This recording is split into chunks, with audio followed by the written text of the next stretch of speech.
In this lecture, we will discuss about the next gland, adrenal gland.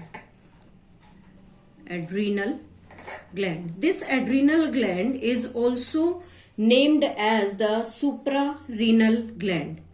This is suprarenal gland, or this suprarenal gland is also named as glands of emergency. Means it always work during the emergency situation. सबसे पहले बात करते हैं location के बारे में. Location, it is present at the top of kidney. Kidney के top पर प्रेजेंट होता है. टॉप ऑफ किडनी पर ये ग्लैंड प्रेजेंट होता है. और इस ग्लैंड में भी जैसे किडनी में हम टू पार्ट्स को डिस्कस करते हैं, there is the presence of cortex and medulla. बिल्कुल उसी तरह से एड्रिनल ग्लैंड में भी दो पार्ट होते हैं, cortex part and the medulla. There is the adrenal cortex and adrenal medulla. दो पार्ट्स यहां पर प्रेजेंट होते हैं. नाउ अब बात करते हैं सबसे पहले एड्रिनल कॉर्टेक्स ग्लैंड के बारे में. This is adrenal cortex. Adrenal cortex gland में अगर हम इसके ओरिजिन की बात करें, that is derived from mesoderm. Mesoderm, this is the middle germ layer, उससे डेवलप होता है. Now what about its structure. इसका जो स्ट्रक्चर है वो कैसा होगा. एड्रिनल कॉर्टेक्स को तीन पार्ट्स में, तीन जोन्स में डिवाइड किया गया है. There are 3 zones. First zone is named as the zona glomerulosa. Zona glomerulosa. Second zone is named as zona fasciculata. This is fasciculata.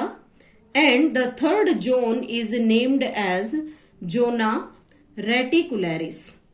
These are the 3 zones present in the adrenal cortex region. First is zona glomerulosa, second is zona fasciculata and third is zona reticularis. और जैसा इनका नाम है, अलग अलग नाम है, तो ये अलग अलग टाइप के हॉर्मोन्स को रिलीज करते हैं. जैसे सबसे पहले बात करते हैं जोना ग्लोमरुलोसा के बारे में.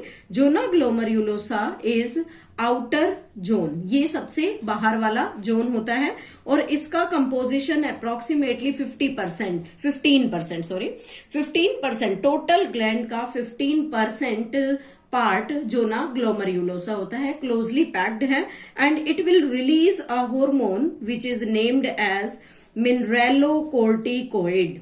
इसके हार्मोन का नाम है मिनरेलोकोर्टिकोइड, जिसमें हम मिनरल के मेटाबॉलिज्म की या मिनरल हीमोस्टेसिस की बात करेंगे. इन डिटेल इसको स्टडी करते हैं. सबसे पहले this mineralocorticoid is released from the cells of the zona glomerulosa. और इस हार्मोन का स्पेसिफिक नेम यहां पर है aldosterone. This is the name of the hormone aldosterone which is released from the zona glomerulosa.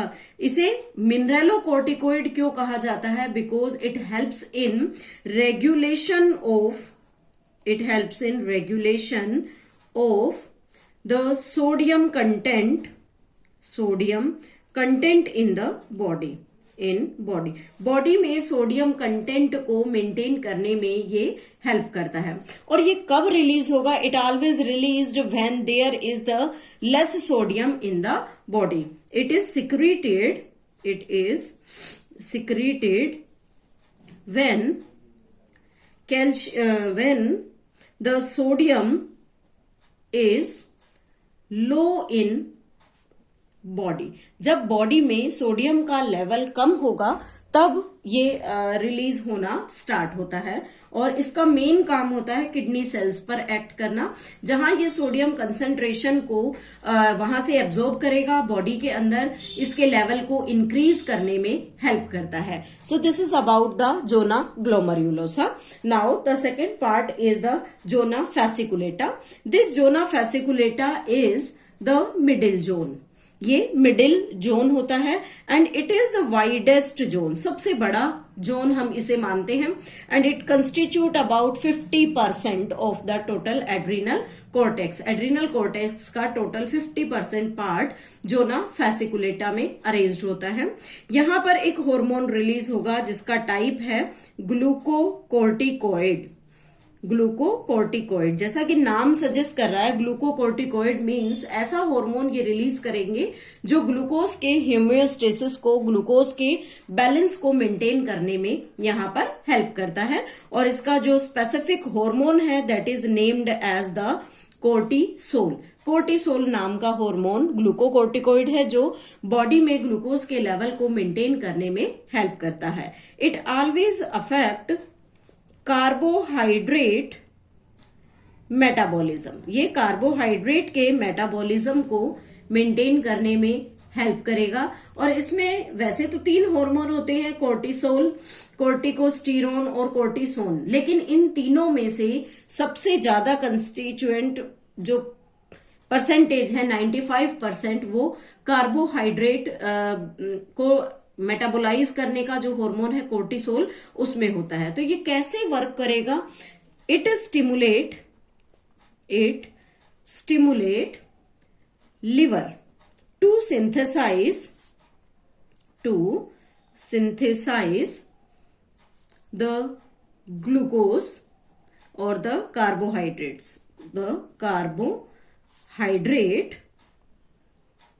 From non carbohydrate means non carbohydrate source, जैसे कि amino acid हो सकता है, ग्लिसरॉल हो सकता है, उनसे इस कार्बोहाइड्रेट के सिंथेसिस में ये हेल्प करते हैं। इसलिए हमेशा जो कोर्टिसोल है उसका प्रोडक्शन बॉडी में तभी होगा जब हमारी बॉडी के अंदर कैल्शियम जो कार्बोहाइड्रेट लेवल है वो रिड्यूस हो जाएगा। जोना फेसिकुलेटा से रिलीज्ड कोर्टिसोल के डिफरेंट फंक्शंस भी हैं। उनमें डिफरेंट फंक्शन में it helps in promoting lipolysis. Lipolysis means lipid का ब्रेकडाउन स्टार्ट करता है। It also helps in the proteolysis. Again proteolysis means the protein breakdown will be there, and it inhibits cellular uptake of amino acid. Amino acid को sales में absorb होने से रोकता है। Other functions में हम यहाँ पर एंटी इन्फ्लामेटरी रिस्पॉन्स देखते हैं। Anti inflammatory response are there which control और which regulated by the hormone cortisol. It means ये यहाँ पर जो इम्यूनिटी है या इम्यून सिस्टम है उसे सुप्रेस करने का काम करता है। इम्यून सिस्टम सुप्रेशन का मेन वर्क जो है वो कोर्टिसोल हार्मोन बॉडी में प्ले करने में हेल्प करता है। One more important function is the RBC production. Body में आरबीसी के प्रोडक्शन को भी एनहांस करेगा। So these are the different functions of the cortisol. Now अब बात करते हैं जोना रेटिकुलरिस के बारे में। जोना रेटिकुलरिस एक थर्ड पार्ट है जो कि हम कह सकते हैं it is the inner part of the adrenal cortex. इस इनर पार्ट की कंपोजिशन सबसे कम होती है, ओनली 7%, और यहां से एक गोनेडोकोर्टिकोइड रिलीज होता है। Gonadocorticoid hormone is released from here. This is named as androgen. इसे एंड्रोजन का नाम भी देते हैं। This androgen is a type of steroid. Steroid हमने फर्स्ट वीडियो में डिस्कस किया था। These are the peptide hormone. Generally जो एड्रिनल कोर्टेक्स है वहां से रिलीज होगा and their function is to control the growth of axial hair. Axial hair बोलते हैं जो प्यूबिक हेयर्स होते हैं या हमारे फेस पर, बॉडी पर जो हेयर्स ग्रो करते हैं, उसी के साथ साथ प्यूबिक हेयर्स जो हमारे एक्सटर्नल जेनिटेलियाज पर मेल और फीमेल बॉडीज में प्रेजेंट होते हैं, एज वेल एज जो फेशियल हेयर्स हैं उनकी ग्रोथ को, उनकी जो फॉर्मेशन है बॉडी में किस तरह से वो प्रोड्यूस होते हैं ड्यूरिंग द प्यूबर्टी पीरियड, जब किसी भी पर्सन का प्यूबर्टी पीरियड होता है, उसमें वो चाहे मेल हो या फीमेल, दोनों केसेस में ही जो एंड्रोजन हार्मोन है that helps in mainly controlling the growth of the hairs all over the body, may be the axial, facial और द प्यूबिक हेयर। नाउ एक बार फिर से हम कॉन्सेप्ट लेते हैं एल्डोस्टेरोन का।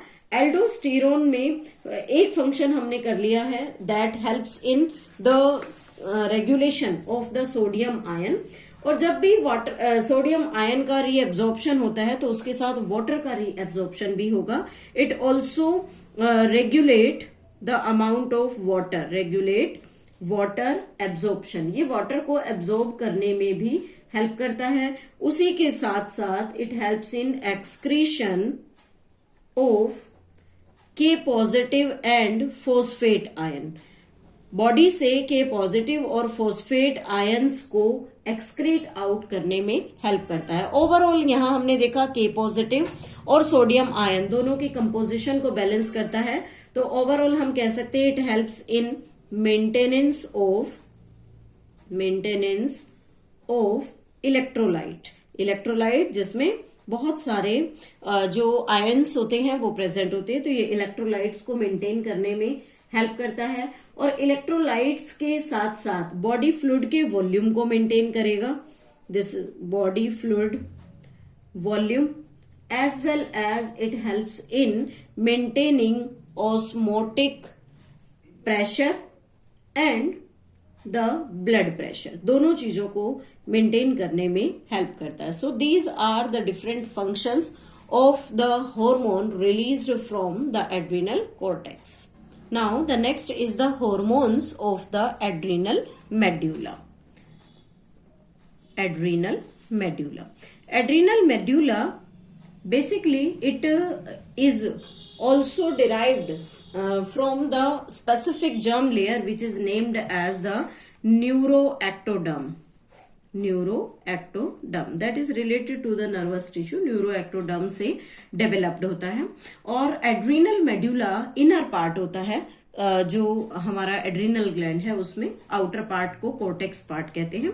इसके अगर हॉर्मोन्स की बात करें तो यहाँ पर दो हॉर्मोन्स रिलीज होते हैं जिन्हें कलेक्टिवली कैटीकोलेमाइन कहा जाता है। दिस इज कैटीकोलेमाइंस, और इस कैटीकोलेमाइंस को दो ग्रुप में डिवाइड किया गया है। One is named as epinephrine and second is named as the norepinephrine. Two hormones released from here, epinephrine and नोरएपिनेफ्रिन।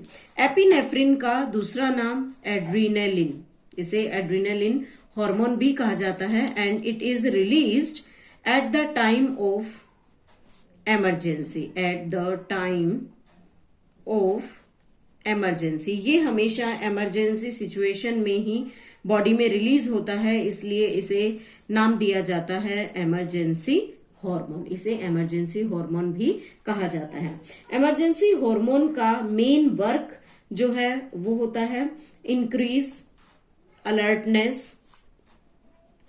Alertness increase करता है, प्यूपिलरी डायलेशन, प्यूपिल्स को डायलेट करने में हेल्प करेगा।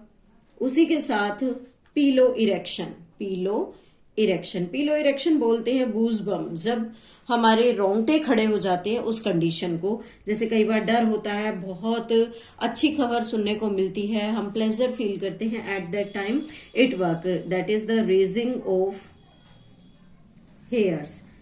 उसी के साथ साथ स्वेटिंग, पसीना भी रिलीज होना स्टार्ट हो जाता है। तो इस तरह से epinephrine hormone always emergency situation में जनरली वर्क करता है।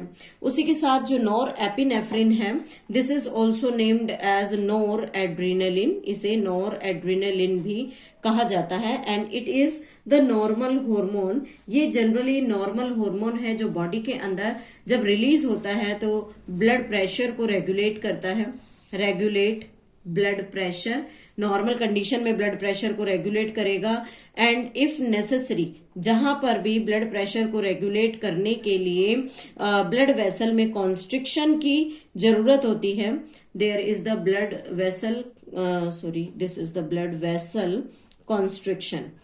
उस ब्लड वेसल को कॉन्स्ट्रिक्ट कराकर बॉडी में ब्लड प्रेशर को मेंटेन करने में हेल्प करता है। तो इस तरह से जो दोनों हॉर्मोन्स हैं, एड्रिनल मेडुला का हार्मोन एपिनेफ्रिन और नॉर एपिनेफ्रिन, दोनों वर्क करते हैं। अगर कलेक्टिवली दोनों कैटेकोलेमाइंस की बात की जाए, then they stimulate breakdown of glycogen,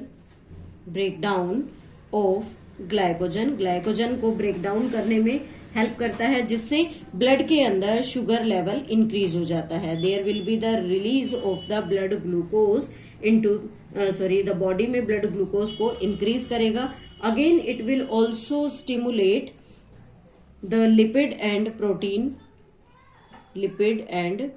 breakdown. Lipid और प्रोटीन ब्रेकडाउन को भी एनहांस करने में बॉडी के अंदर हेल्प करता है। तो इस तरह से जो कैटेकोलेमाइंस है वो वर्क करते हैं। और यहाँ पर इमरजेंसी हार्मोन को हम हार्मोन ऑफ फाइट और फ्लाइट भी कहते हैं। fight or flight hormone, you can say it emergency hormone. So this is all about the different types of hormone released by the adrenal medulla. Now what are the different disorders of adrenal cortex and adrenal medulla hormones? First we are discussing here adrenal cortex gland disorder. Means adrenal cortex part से related कौन कौन से disorders हैं। First disorder हम यहां ले रहे हैं एडिसन्स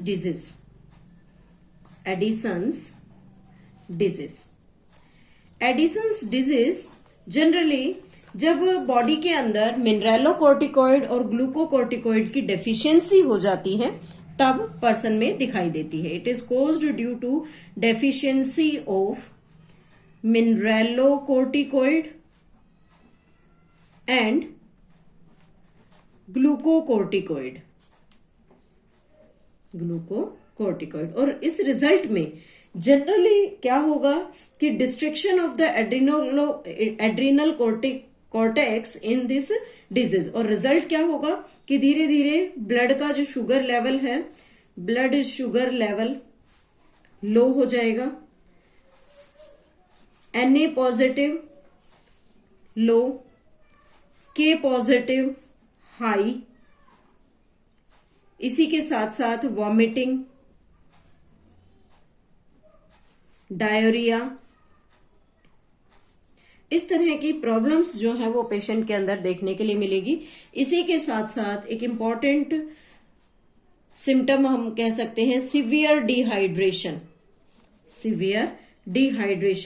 इस डिजीज में जनरली ऑब्जर्व किया जाता है। तो अगर पेशेंट की बॉडी में मिनरलोकॉर्टिकॉइड और ग्लूकोकॉर्टिकॉइड डेफिशिएंट है, देन ब्लड ग्लूकोज का लेवल कम हो जाता है, Na पॉजिटिव कम होगा, K positive high, vomiting, diarrhoea, one more nausea will be there. इस तरह के सिम्टम्स पर्सन की बॉडी में देखने के लिए मिलते हैं। Next disorder is adrenal virilism. Adrenal virilism generally excessive production of androgen की वजह से होता है। Excess production of male sex corticoid, जिसे हमने गोनेडोकॉर्टिकॉइड का नाम भी दिया था, that is named as this is androgen. अगर ऐसा प्रोडक्शन फीमेल की बॉडी में हो जाए तो फीमेल की body male like character show करेगी। There will be the appearance of male character in female, it is known as the virilism. और इसमें क्या क्या कैरेक्टर हमें मेल के जो है वो फीमेल में दिखाई देंगे। There will be the beard, moustaches, hoarse voice,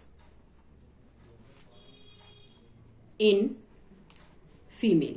female की जो आवाज है वो थोड़ी मोटी हो जाएगी, भारीपन आ जाएगा उसमें। माउथ स्ट्रेचेस और बियर्ड, दाढ़ी मूछों का उगना, और बॉडी के ऊपर प्रोफ्यूज हेयर की ग्रोथ, ये सभी कैरेक्टर या सिम्टम्स जो कि मेल कैरेक्टर हैं वो हमें फीमेल की बॉडी में ड्यूरिंग एड्रिनल विरिलिज्म दिखाई देंगे। So these are the different disorders of the adrenal gland.